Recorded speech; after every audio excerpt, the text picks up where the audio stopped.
Bonjour Natacha, Bonjour Estelle, ravie d'être là et avec vous tous. merci d'avoir accepté l'invitation pour cette troisième webconférence de ce cycle Naissance et Renaissance. Alors Natacha est auteure de plusieurs livres, dont des best-sellers et notamment le dernier livre qui est sorti, La clé de votre énergie, paru aux éditions Albin Michel, voilà, dont on va vous parler aujourd'hui. Elle est également journaliste, réalisatrice, et on peut dire que tes domaines de prédilection sont le bien-être et l'environnement. Et la santé. Et la santé, voilà. Si on est constitué à 99% d'énergie et d'information, on peut imaginer que n'importe quel choc, n'importe quelle épreuve peut être à même de justement altérer cette énergie qui nous constitue. Et quand les psychologues et les psychiatres parlent de fuite mentale, les énergéticiens parlent de perte d'âme. Alors, l'âme, qu'est-ce que c'est? L'âme, finalement, c'est le support de notre conscience, de notre confiance en soi, de notre estime de soi, de notre énergie vitale et de notre façon de penser.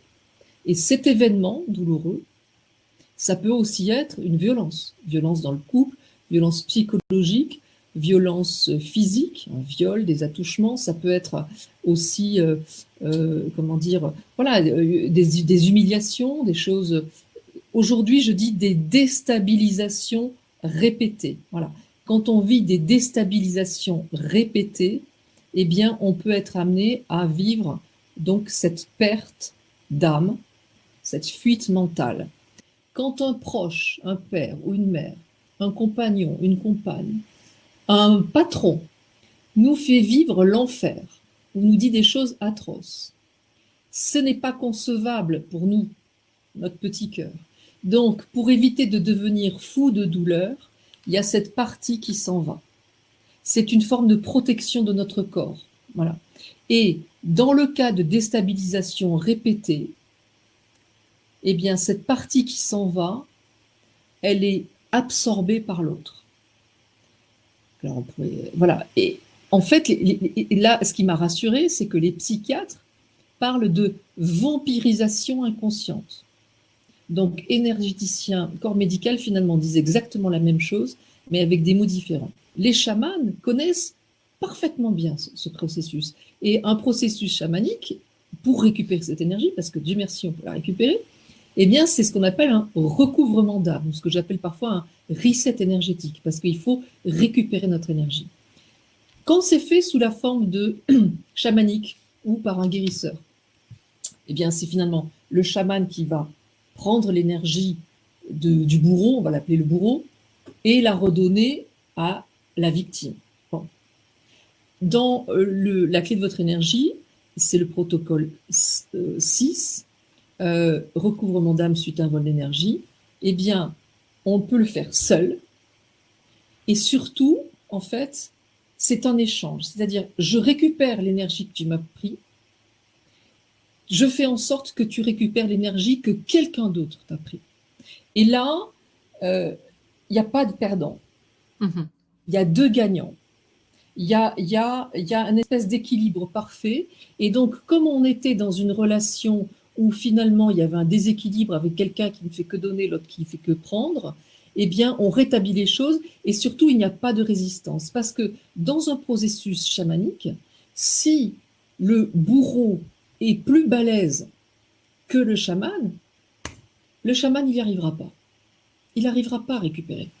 Il y aura un blocage, il y aura une résistance. Là, dans la mesure où il n'y a pas de perdant, les choses se font, c'est sous la forme d'un troc. Donc c'est ça qui change absolument tout. Il y a deux protocoles en fait autour du recouvrement d'âme. Il y a celui-ci, le recouvrement d'âme suite à un vol d'énergie, quand quelqu'un nous a déstabilisés à répétition. Et il y a le protocole de recouvrement d'âme suite à une épreuve, puisque ce que j'expliquais, c'est que à partir du moment où on vit un choc, une épreuve, eh bien, on perd de l'énergie. Je me souviens de ce papa qui un jour vient me voir en me disant « Mon fils se fait harceler à l'école. J'ai lu dans les manuels de psychiatrie que ça signifie que dans l'entourage, il y a un harceleur, un manipulateur, un pervers, etc. » En fait, pas du tout.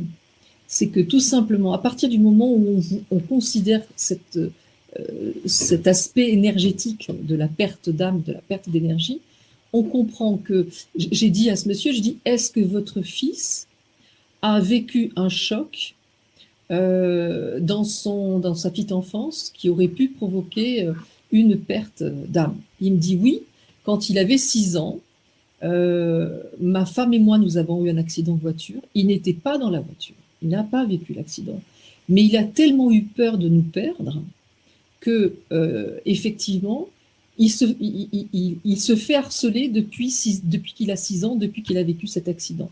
Pourquoi? Parce qu'en fait, au moment où ce petit garçon découvre que peut-être ses parents sont morts, c'est tellement inconcevable pour lui qu'il perd une partie de son énergie. Derrière, ça crée une béance à l'intérieur de lui, qui est quelque chose, il ne faut pas s'inquiéter, on a tous vécu des épreuves, donc on a tous vécu ça. Voilà.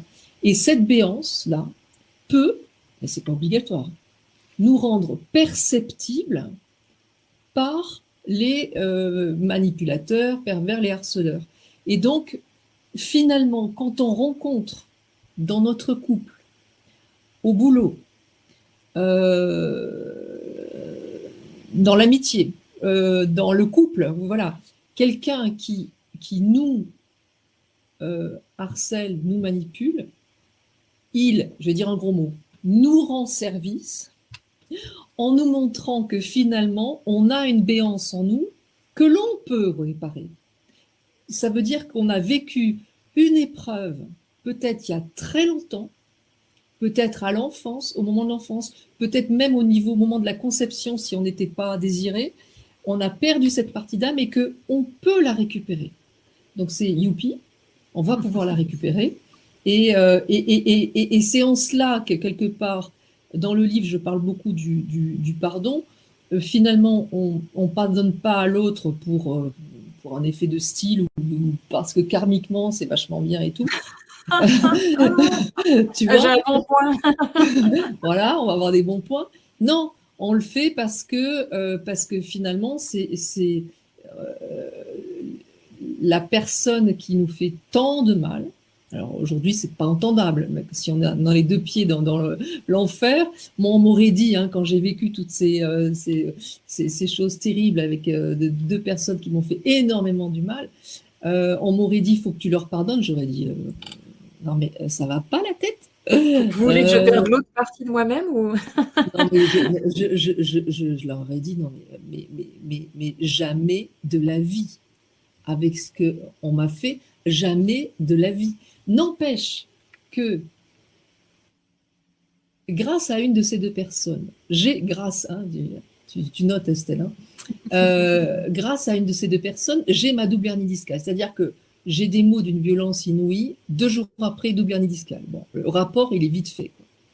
Donc, et puis la double hernie discale, au niveau du message du corps, ce que le corps envoie, c'est est-ce que ça veut dire, ça signifie j'en ai assez de donner à tant de monde sans en recevoir les bénéfices que j'attends. En gros, c'est ça, la double hernie discale. Bon, et parce qu'il y a un message derrière les différents blocages, on en reparlera. Hein, au cours de ouais, cette je te laisse me guider. Hein. Et en fait, il me faut la double hernie discale pour me rendre compte que je souffre, que j'ai plus. Enfin, bien sûr que je me rends compte que je pleure tous les jours, mais j'ai pas conscience que je suis si mal. C'est-à-dire que j'ai un côté un peu très bourrin, hein, bourrin de marbre, tu sais, le truc qui veut pas voir. Et la double hernie discale, ça empêche le cheval que je suis d'être au galop. Et il me faut ça pour me dire, purée, je vais mal. Et là maintenant, il faut que je fasse quelque chose. Sans cette double hernie discale, je ne serais pas en face de toi aujourd'hui, je n'aurais pas écrit la clé de votre énergie. Très honnêtement, très honnêtement. Et aujourd'hui, c'est ça qui est incroyable, c'est que finalement, l'énergie, j'ai toujours eu beaucoup d'énergie, mais l'énergie que j'ai aujourd'hui, elle est pas comparable. Ces protocoles, c'est quoi? Ce sont des mots, donc de l'information, qui sont dits avec une certaine intention, donc de l'énergie. Information énergie, ça touche 99% de ce qui nous constitue. Donc c'est pour ça que ça marche. Et ça veut dire aussi que si je fais ces protocoles, c'est comme si j'invoquais le plus grand guérisseur sur Terre. Est-ce qu'on va aller voir le plus grand guérisseur sur Terre tous les soirs? Non.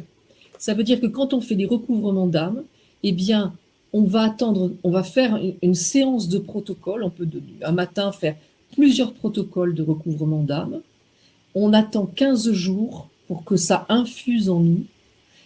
Et 15 jours après, on continue avec d'autres, ou on refait.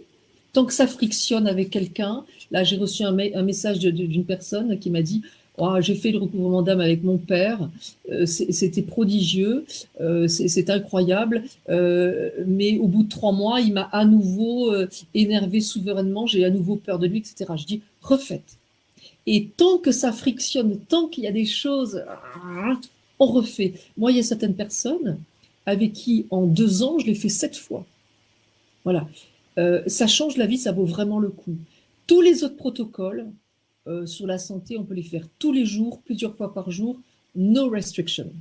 Il y a quelques jours, il y a une personne qui me dit j'ai fait le recouvrement d'âme suite à une épreuve, protocole 5. Elle me dit le soir même, ma fille rompait avec son petit copain qui est sous emprise. Elle me dit c'est juste incroyable. Et bon, parce que à partir du moment où nous on récupère notre énergie, bien sûr qu'on a pris de l'énergie à nos enfants en les déstabilisant, en faisant des erreurs, bien sûr. Donc, d'ailleurs pour tous ceux qui ont la version de la clé de votre énergie avant août 2020, il faut rajouter une petite phrasounette que je vais vous dicter. Au niveau, dans le protocole 6, au niveau de l'alinéa 6 de mémoire, non, c'est juste après non, c'est au niveau du 7, on rajoute cette phrase. On dit « Si malgré moi, après je fais dicter, on compte les fautes. Si malgré moi, j'ai pris des parties d'énergie à mes enfants, et on cite les noms, je les leur restitue, tandis que je récupère celles que un tel m'a volées. Je répète, si malgré moi, j'ai pris des parties d'énergie à mes enfants, on peut dire plusieurs, Kevin, Paul et Josépha, je la leur restitue, tandis que je récupère celle que un tel m'a volée, puisqu'on est en train de faire le protocole avec quelqu'un qui nous a volé l'énergie. Voilà. Ça, il faut le rajouter. Et donc, en récupérant notre énergie, on se remplit, on aide nos enfants, et comme c'est le troc dont je parlais tout à l'heure, eh ben, l'autre personne va récupérer aussi de l'énergie. Je me permets d'apporter une petite précision parce qu'on en a discuté en off tout à l'heure. Oui. Tu expliquais qu'on prend de l'énergie à ceux qui sont plus jeunes que nous. Naturellement, ça se fait comme ça, plutôt qu'à nos parents ou grands-parents qui sont plus âgés. Alors, en fait, ça je l'ai découvert vraiment avec quantité de cas et d'expériences, c'est que il y a quelque chose d'une banalité sans nom, c'est que à partir du moment où, comme on perd une épreuve, quand on vit une épreuve, on perd de l'énergie, cette énergie, il faut la récupérer. Alors, on va la récupérer comment? En mangeant, en ayant des addictions, l'alcool, la drogue, etc.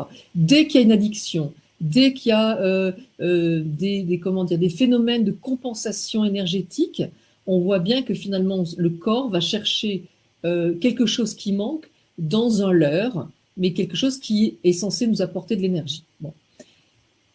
Donc ça peut être ces troubles-là. Ça peut être aussi, je vais chercher de l'énergie auprès. Alors, ça peut être pour certains, je vais faire un truc, je vais aller voir un thérapeute, je vais aller voir un énergéticien, je vais essayer de me reconstruire, etc. Voilà. Et puis, il y a aussi toutes les personnes qui vont chercher, malgré elles, elles le veulent pas, mais elles sont fichues comme ça, de l'énergie chez leurs proches. Alors, ça peut être auprès d'un conjoint, ça peut être auprès d'un employé, d'un patron, d'un copain, et de nos enfants. Et quand on vit, il y a beaucoup de divorces aujourd'hui, on le sait. Bon, quand on vit un divorce, ben c'est extrêmement douloureux. Qu'on ait été à l'origine de ce divorce ou pas, c'est très douloureux. Alors on se sent coupable, ou au contraire, on vit ça de manière terrible, etc. Et donc derrière, ben, on souffre tellement qu'on est injuste avec nos enfants, on leur fait vivre des choses, on est violent. Et oui, on leur a pris l'énergie. Bien sûr, moi la première.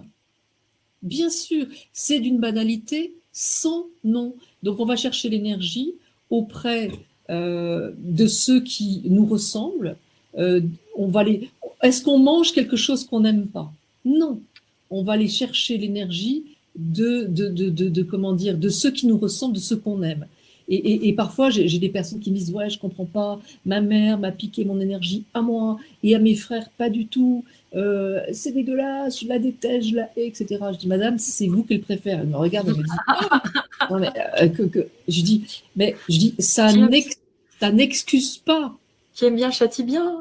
Non, non, mais ça n'excuse pas, ça explique Mm. que probablement, elle se projette en vous et c'est vous qu'elle. Voilà. Alors, cette dame, je me souviens d'ailleurs, elle a fait le recouvrement d'âme suite à un vol d'énergie avec sa mère. Une fois, elle m'a dit, voilà, elle est montée dans les tours et tout. Elle me dit, c'est comme un animal blessé. Elle me dit, j'ai suivi vos conseils, je l'ai refait. Elle me dit, c'est complètement calmé. Et puis, 3 semaines plus tard, je l'ai refait. Elle me dit, il y a un truc incroyable. Ma mère, elle me dit, elle est toujours aussi peau de vache. Elle n'a pas changé d'un iota.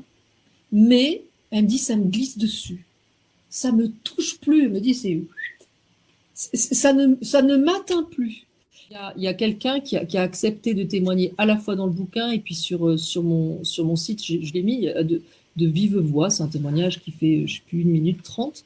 Il est médecin. Il est médecin, il a vécu une épreuve très dure. Je ne peux pas rentrer dans les détails, voilà, à 18 ans.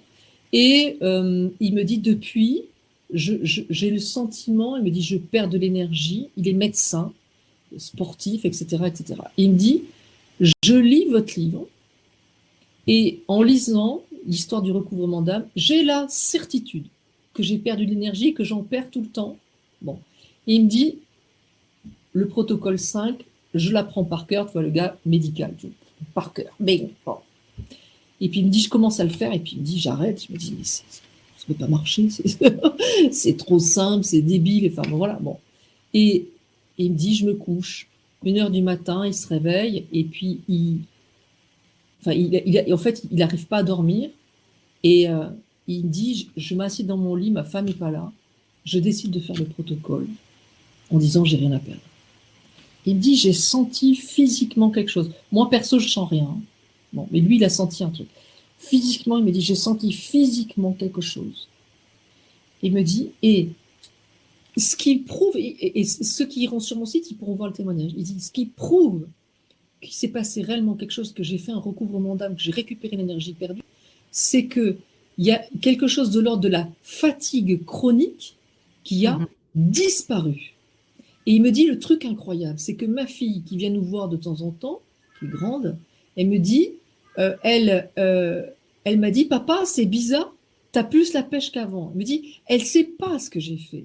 Et il finit en disant cette phrase, juste énorme. Il dit, c'est tellement simple que j'aurais aimé qu'on me l'apprenne en cours de médecine. Si on laisse pas au corps le temps que ça infuse en nous, on s'épuise en faisant les choses et on dit mais ça marche pas. Laissez-vous du temps. Laissez-vous du temps. Voilà, ça c'est super important. Et encore une fois, moi il y a des choses qui sont parties. J'ai mis 5 ans à force de protocole et aujourd'hui, mais j'ai un amour pour ces personnes. Mais c'est même incroyable pour moi.